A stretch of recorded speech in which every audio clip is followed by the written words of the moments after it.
혹시 여러분은 사랑하는 자녀의 부탁을 거절하지 못해 평생 일궈온 노후 자금의 30% 이상이 눈 깜짝할 새 사라질 수도 있다는 충격적인 사실을 알고 계십니까? 많은 분들이 노년의 가장 큰 행복 중 하나로 손주 돌봄을 꼽지만 때로는 그 행복이 여러분의 은퇴 자금을 위협하는 거대한 재정적 폭풍이 될 수 있습니다.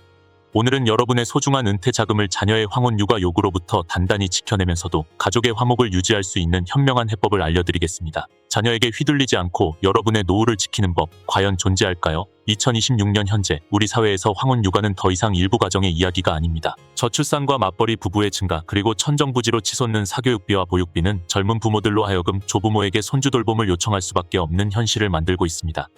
하지만 여기서 많은 분들이 간과하는 치명적인 오류가 있습니다. 바로 황혼 육아를 단순히 사랑의 봉사로만 여기며 그 뒤에 숨겨진 막대한 재정적, 육체적, 정신적 비용을 제대로 계산하지 않는다는 점입니다. 자녀를 돕고 싶은 선한 의도가 결국 여러분의 은퇴 계획을 잠식하는 선한 의도의 침식을 마주하게 되는 것입니다. 많은 분들이 손주 돌봄을 시작하면서 이렇게 생각합니다. 잠시만 도와주면 되지. 소소한 용돈 조금이야 괜찮겠지 하고 말이죠. 하지만 현실은 녹록지 않습니다. 2023년 한 연구에 따르면 황혼 육아를 하는 조부모는 월 평균 60만 원 이상의 추가 지출을 하는 것으로 나타났습니다. 예를 들어 볼까요? 김철수 씨와 이영희 씨 부부는 8억 원의 은퇴 자금을 모아 드디어 꿈에 그리던 여유로운 노후를 맞이했습니다. 하지만 갑작스러운 자녀의 요청으로 손주 돌봄을 시작한 지 3개월 만에 예상치 못한 지출들이 눈덩이처럼 불어났습니다. 손주를 어린이집에 데려다주고 다시 모셔오는 유류비와 택시비, 손주에게 사주는 간식비, 옷값, 그리고 아프면 들어가는 병원비와 영양제 비용까지. 심지어 손주의 눈높이에 맞춘 체험학습이나 학원비까지 지불하는 경우도 흔합니다. 이처럼 눈에 보이는 비용 외에도 친구들과의 모임을 포기하고 취미생활을 중단하면서 발생하는 기회비용까지 더하면 연간 720만 원이 넘는 돈이 은퇴 자금에서 빠져나갑니다. 만약 10년간 황혼 육아를 지속한다면 7,200만 원이라는 엄청난 금액이 사라지는 셈입니다.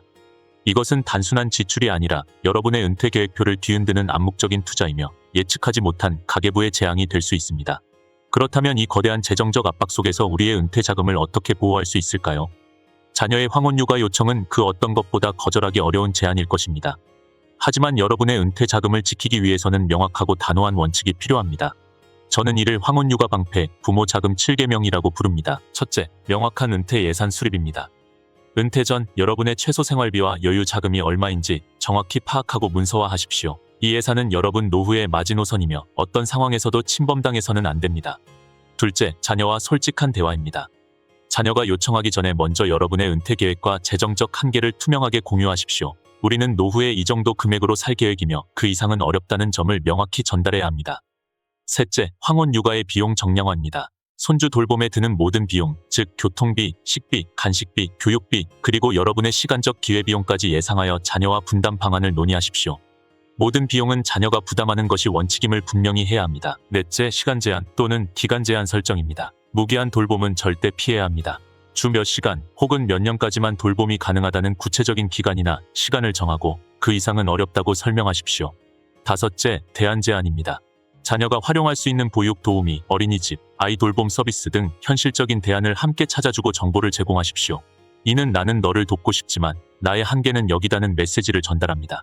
여섯째, 비상금 분리입니다. 만약 자녀를 정말 돕고 싶다면 주 은퇴 자금과는 철저히 분리된 자녀를 위한 비상금을 소액만 따로 마련하십시오. 이 금액을 넘어서는 지원은 절대 해서는 안 됩니다. 마지막 일곱째, 정기적인 재정 점검입니다. 1년에 한 번 이상은 은퇴 자금 상태를 점검하고 필요시 계획을 수정하십시오.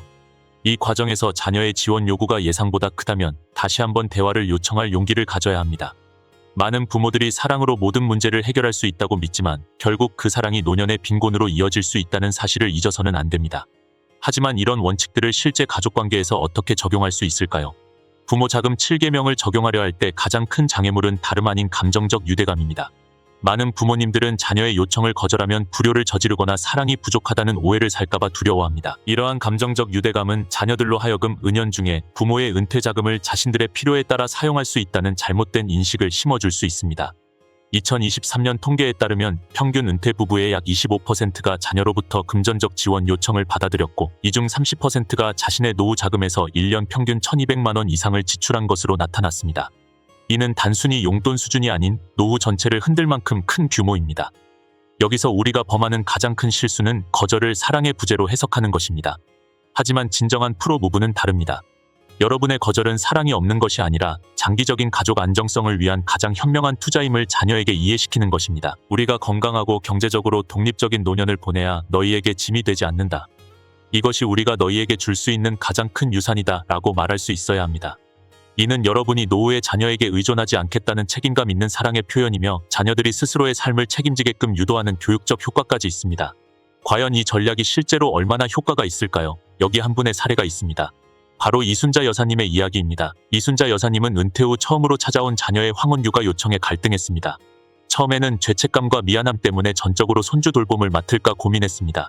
하지만 저희가 제안한 부모 자금 7계명을 적용하기로 결심했습니다. 이 여사님은 자녀와 솔직한 대화를 통해 자신의 은퇴 계획을 공유하고 주 3일, 하루 3시간이라는 명확한 시간 제한을 두었습니다. 그리고 그 외 시간에는 자녀가 보육 도우미 서비스를 활용하도록 적극적으로 정보를 찾아주었습니다. 처음에는 자녀들이 서운해했지만 이 여사님이 제시한 명확한 기준과 진심 어린 설명에 점차 수긍했습니다.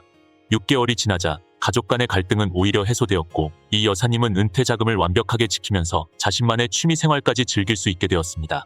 3년 후 자녀들은 스스로 경제적 자립의 중요성을 깨닫고 이 여사님에게 감사함을 표했습니다. 때로는 명확한 경계 설정이 오히려 가족 간의 사랑을 더욱 단단하게 만들고 자녀들의 자립심을 키우는 가장 지혜로운 방법이라는 사실을 기억해야 합니다. 여러분, 자녀를 향한 사랑은 위대하지만 그 사랑이 여러분의 노후 자금까지 고갈시키게 해서는 안 됩니다. 오늘 우리가 이야기한 30%의 은퇴 자금 손실 충분히 막을 수 있습니다. 오늘 여러분의 은퇴 계획을 명확히 하고 자녀와 솔직하게 소통하며 감정적 유대감이라는 함정에 빠지지 않는다면 여러분은 성공적인 은퇴를 맞이할 수 있을 것입니다. 오늘 당장 여러분의 은퇴 자금 명세서를 꺼내서 앞으로 5년간 예상 지출을 다시 한번 계산해 보십시오. 그리고 부모 자금 7계명을 바탕으로 자녀와 대화를 시작할 날짜를 달력에 표시하십시오. 이 작은 실천이 여러분의 노후를 단단하게 지키는 첫걸음이 될 것입니다. 다음 영상에서는 노년기 필수 재테크, 당신이 모르는 인플레이션 방어 전략에 대해 깊이 있게 다루겠습니다. 구독과 좋아요, 알림 설정으로 다음 영상을 놓치지 마세요. 여러분의 현명한 노후를 응원합니다.